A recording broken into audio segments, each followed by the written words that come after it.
नमस्कार। चलिए आज यानी 8 जनवरी 2026 की दुनिया पर एक नज़र डालते हैं। ये एक ऐसा दिन था जिसने हमें ये दिखाया कि हमारी दुनिया असल में कितनी ज़्यादा जुड़ी हुई है। मतलब जहाँ एक जगह का तनाव दूसरी जगह की तरक्की पर सीधा असर डालता है।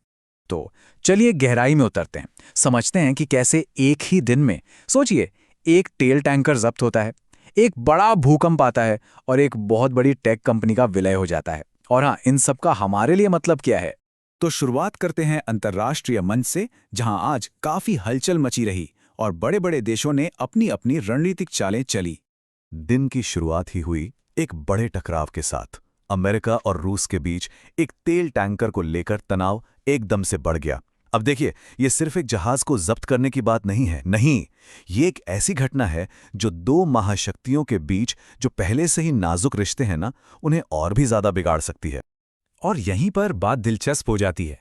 मतलब एक तरफ दुनिया के एक कोने में तनाव बढ़ रहा था, तो दूसरी तरफ पता है क्या हो रहा था? तनाव कम करने की कोशिशें कामयाब हो रही थीं। सालों के दुश्मन इजराइल और सीरिया, इनके बीच एक हॉटलाइन शुरू की गई। ये दिखाता है कि बातचीत के दरवाजे अब भी बंद नहीं हुए हैं। और इसी बीच चीन अफ्रीका में अपना असर बढ़ा रहा था, तो वहीं अमेरिका और उसके सहयोगी देश यूक्रेन के लिए एक लंबी सुरक्षा योजना पर काम कर रहे थे। ये सारी घटनाएं साफ साफ दिखाती हैं कि दुनिया की इस शतरंज की बिसात पर हर कोई अपनी जगह मजबूत करने में लगा हुआ है। लेकिन आज की कहानी सिर्फ इंसानों ने नहीं लिखी, नहीं, प्रकृति ने भी अपनी ताकत की याद दिलाई। यूरोप में जबरदस्त बर्फबारी हुई और फिलीपींस में 6.4 की तीव्रता का भूकंप आया। ये दोनों घटनाएं ये दिखाती हैं कि इंसानी योजनाओं के सामने कुदरत की अपनी ही चाल होती है। चलिए अब भारत का रुख करते हैं। यहाँ आज की जो घटनाएं हैं, वो प्रगति और चुनौतियों की एक मिली-जुली थोड़ी जटिल तस्वीर पेश करती हैं। आज भारत में सिर्फ एक नंबर ने एक बहुत बड़ी और दुखद कहानी कह दी, और वो नंबर है 6।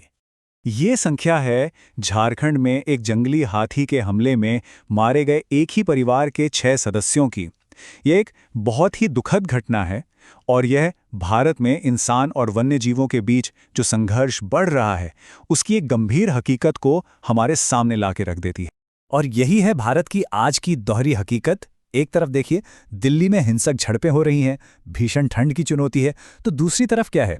भारत दुनिया का नंबर 1 चावल उत्पादक बन रहा है और 26 माओवादियों ने सरेंडर किया। ये भी बहुत बड़ी उपलब्धियां हैं।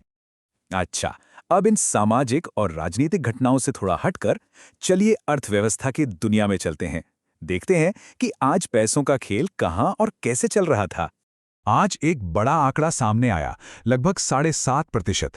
ये आंकड़ा है वित्तीय वर्ष 26 के लिए भारत की अनुमानित जीडीपी ग्रोथ का। अब ये इतना जरूरी क्यों है? क्योंकि ये भारत को दुनिया की सबसे तेजी से बढ़ती बड़ी अर्थव्यवस्थाओं में से एक बनाता है, और ये दुनिया भर के निवेशकों के लिए एक बहुत बड़ा संकेत है। और जाहिर है, जैसे जैसे अर्थव्यवस्था बढ़ रही है, जो रेगुलेटर्स हैं वो भी ये पक्का कर रहे हैं कि सब कुछ ठीक ठाक और निष्पक्ष रहे। सेबी यानी हमारा बाजार नियामक अब टेक्नोलॉजी और एआई के इस्तेमाल पर अपनी नज़र और तेज कर रहा है, ताकि किसी भी तरह की गड़बड़ी या धोखाधड़ी से बचा जा सके।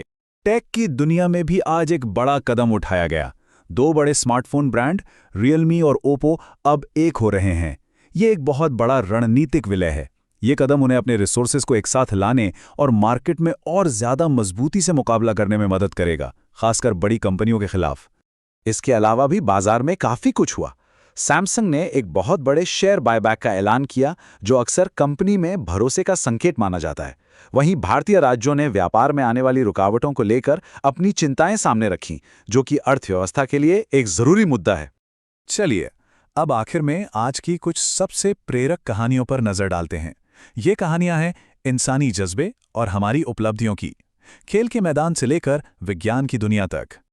खेल की दुनिया से तो शानदार खबरें आईं। बैडमिंटन में हमारे खिलाड़ियों ने एक बड़ा टूर्नामेंट जीता, तो क्रिकेट में अंडर-19 टीम ने एक जरूरी मैच अपने नाम किया। और सिर्फ इतना ही नहीं, शतरंज और हॉकी में भी भारतीय टीमें बड़ी प्रतियोगिताओं में आगे बढ़ रही थीं। वाकई ये देश के लिए गर्व का पल था। और ये तरक्की सिर्फ खेल तक ही सीमित नहीं थी, विज्ञान और तकनीक की दुनिया में भी बहुत कुछ हो रहा था। एक तरफ CES 2026 में भविष्य की टेक्नोलॉजी की झलक देखने को मिल रही थी, तो दूसरी तरफ एस्ट्रोनॉमर्स ब्रह्मांड के नए रहस्यों को सुलझा रहे थे। और भारत में हमारा इसरो एक ऐसे मिशन की तैयारी कर रहा था जो हमारी तकनीकी ताकत को और भी आगे ले जाएगा। और हाँ, इन सब बड़ी और गंभीर खबरों के बीच एक हल्के फुल्के अंदाज में आज कुछ मजेदार दिन भी मनाए गए, जैसे कि अर्थ रोटेशन डे यानी पृथ्वी घूर्णन दिवस और वर्ल्ड टाइपिंग डे। ये हमें हमारी रोजमर्रा की छोटी छोटी चीजों की याद दिलाते हैं। तो इन सारी घटनाओं को एक साथ देखें तो 8 जनवरी 2026 हमें क्या सिखाता है? ये यही बताता है कि हमारी दुनिया कितनी जटिल है और कैसे हर चीज एक दूसरे से जुड़ी हुई है, जहां तरक्की और चुनौतियां दोनों साथ साथ चलती हैं। और सबसे बड़ी बात, ये हमें याद दिलाता है कि आज हम जो कुछ भी करते हैं वही हमारे आने वाले कल को आकार देता है।